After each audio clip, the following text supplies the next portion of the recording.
Hello les gens, c'est Bojo. Aujourd'hui, on va voir comment installer NGX Proxy Manager sur notre NAS OpenMediaVault. Pour quelques infos, NGX Proxy Manager, qu'on va appeler NPM, ça va être plus facile. Ça sert à créer des serveurs proxy inverse, NGX, avec une interface graphique conviviale et beaucoup plus facile. Pas besoin de manipuler directement les fichiers sources de tous nos fichiers Docker ou porteneurs qu'on installerait. Et on n'a pas besoin d'avoir forcément de grosses connaissances techniques ou de sécurité. Allez, on regarde ça sur l'ordi. On se rend sur notre NAS, on tape notre IP, on se connecte. Alors pour l'installer, on va se rendre dans Service, Compose, File. On clique sur Ajouter, ajouter un exemple. Ici, on va rechercher NGX Proxy Manager.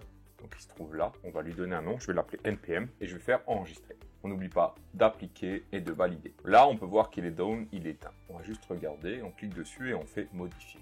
Alors on a besoin d'un dossier pour l'installer, on va le créer comme tous les autres conteneurs que j'ai installés sur mon NAS. Donc pour ça, on se rend dans stockage, dossier partagé. Ici, on fait plus, on lui donne un nom. Moi, je vais l'appeler NPM. Je choisis le RAID. Le chemin relatif, je vais le copier et je vais choisir mon dossier comme toujours AppData. Je vais choisir et je colle pour qu'il soit installé dans AppData NPM. Ici, administrateur, je vais laisser comme c'est. Et ici, dans les étiquettes, je vais mettre AppData, Docker et NGX et Proxy. Je fais enregistrer. On n'oublie pas d'appliquer et de valider comme à chaque fois.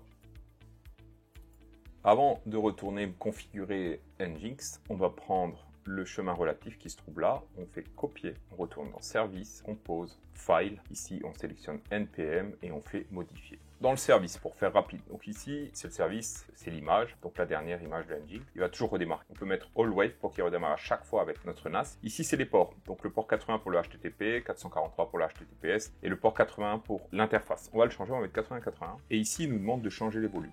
Alors, on peut voir que lui, par défaut, il va l'installer dans un dossier NGX Proxy Manager. Moi, je vais enlever tout ça et je veux qu'il installe dans le RAID AppData NPM, le dossier que j'ai créé. On le copie sur tous. Donc, ça, c'est pour les datas, ça, c'est pour les certificats SSL. La base de données, elle va s'appeler DB. Et ici, il va installer MariaDB pour la base de données. Modifier aussi le chemin pour qu'il soit identique partout. Ici, dans le petit commentaire, il va nous dire le nom d'utilisateur et le mot de passe à utiliser par défaut. Ensuite, ici, on arrive dans l'environnement, on peut voir le fuseau horaire. Nous, on va mettre Paris. Alors, pour connaître le fuseau horaire, c'est facile. On se rend sur notre NAS en SSH, on se connecte, on met le mot de passe et ici on peut taper ça. Tout sera dans la description bien entendu. Donc ici il va nous donner la liste des time zones. Donc là moi j'ai mis Europe, mais si je voulais mettre par exemple America ou Asiatica, Asia, je changerais ça et il me donnerait tout ce qui est dans la ville. Donc on est de retour sur notre configuration. Donc moi j'ai mis Paris. Donc ici on peut voir dans l'environnement que ça dépend de DB. Donc là ça revient à Lost. Ici c'est le port par défaut, l'utilisateur, le mot de passe et le nom. Alors il y a deux façons de faire. Soit vous pouvez mettre des choses uniques dans tout, soit garder une cohérence et mettre le même nom d'utilisateur ici et ici. En gros, ici c'est ce qui va créer NGX Proxy Manager pour la base de données. Ça par exemple c'est qu'une variable, on n'en a pas besoin si vous avez déjà créé une base de données à part. Là on n'a rien, on n'a pas ni MariaDB ni de base de données, donc on va s'en servir. Donc on va laisser host comme c'est marqué en haut, ici et ici on va laisser le nom. Moi, je vais mettre juste user, npm user, que je vais copier ici, dans le user là. Le password, je vais mettre le pass. Alors après, mettez le mot de passe fort, hein, pas changer ça. Ici, on va mettre le pass, la database et le root passeport. Là, on va mettre root pass. Et le nom npm de la db mysql name, on va la copier ici. Et on fait enregistrer. Je mettrai un petit descriptif de ce que c'est exactement dans la description. Et là, on est sur Done. Donc on sélectionne et on fait Up. Donc là, il télécharge et il installe comme d'habitude. Donc là, on va avoir une erreur parce que le port 80 est déjà utilisé par l'interface OpenMediaVault. Donc on va attendre que ça se termine et ensuite on va corriger ça. Donc là, on peut voir erreur 500, internal server error. Donc là, on fait fermer. Là, on va juste actualiser la page. Donc là, si vous voulez, on peut voir dans l'état de NPM qu'il y a un up et un down. Le up, c'est la base de données puisque celle-ci, elle n'est pas en conflit avec le port. Et le down, c'est le proxy NPM. Qu'on se rend dans système, interface utilisateur et ici, on va changer le port. Moi, je vais mettre 80-80. Vous mettez ce que vous voulez et je fais enregistrer. Là, on va devoir appliquer et se reconnecter sur notre nouvelle interface avec le nouveau port. On valide et on fait oui. Donc si vous voulez, ici ça va faire que charger. Je vais ouvrir un nouvel onglet et je vais me connecter. Donc on tape notre adresse IP, double point et le port qu'on vient de mettre. Donc moi 80-80 et je fais entrer. Et là du coup je suis connecté à mon interface. Je me réidentifie et celui-ci on peut le fermer. Donc là on est connecté sur notre nouvelle interface avec notre nouveau port. Maintenant on va finaliser l'installation de NGX Proxy Manager. Donc on se rend dans Service, Compose, File. Ici on sélectionne NPM et on refait un petit up. Ça va durer quelques secondes et voilà on fait fermer et là ça va passer en up. Donc là maintenant, NGX Proxy Manager est installé. Maintenant, on va se connecter à notre interface. Donc pour ça, j'ouvre un nouvel onglet. On tape notre adresse IP, double point et le port qu'on a mis dans l'interface de notre fichier d'installation. En l'occurrence, moi j'ai choisi 81.81. Je fais Enter. Ici, il va nous demander de nous connecter. Alors de base, si vous vous souvenez, si on va ici, pour se connecter, les informations sont ici. Donc, il y a le mail, c'est admin@example.com et le mot de passe c'est change.me. Donc on va l'utiliser, on va le copier. Et ici on va mettre change.me. Et il va tout de suite nous demander de modifier le mot de passe et le nom d'utilisateur. Alors le full name, je vais laisser admin, hein. Admin. Ici je vais mettre un mot de passe, un mail. Je fais suivant. Donc là on retape le mot de passe de base, change.me, et on met le nouveau mot de passe. Alors je vous conseille d'utiliser le mot de passe assez fort quand même, c'est important, et on fait sauvegarder. Donc là on a notre interface de Nginx Proxy Manager. Moi je me sers principalement des proxys et du SSL certificat.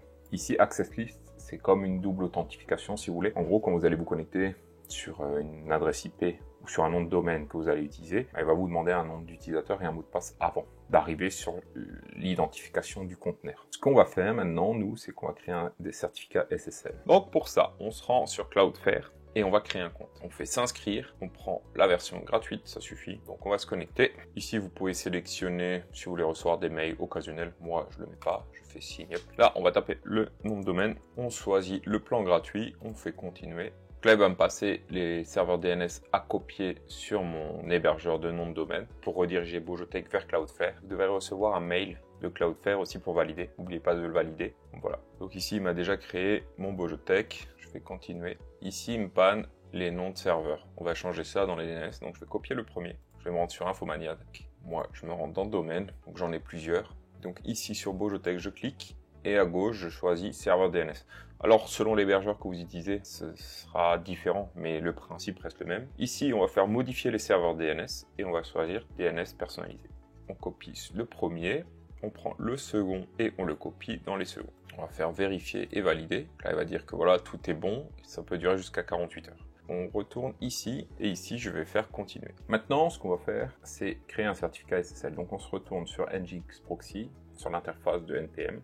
On va dans SSL certificat et on fait add certificat. Ici, dans le nom de domaine, je vais taper étoile, enfin astérix, point, et mon nom de domaine, bojotech.fr. Alors j'explique. Si vous mettez juste bojotech.fr, le certificat va fonctionner que pour ce nom de domaine. Si vous mettez un astérix, point, le nom de domaine, ça va couvrir tous les sous-domaines que vous allez utiliser avec ce nom de domaine. C'est-à-dire, je peux utiliser test.bojotech.fr, bojo.bojotech.fr, peu importe, tout ce que je vais mettre avant le point, ça va l'inclure. Ensuite, je fais utiliser un DNS, donc là je choisis Cloudflare, et ici il nous demande un token.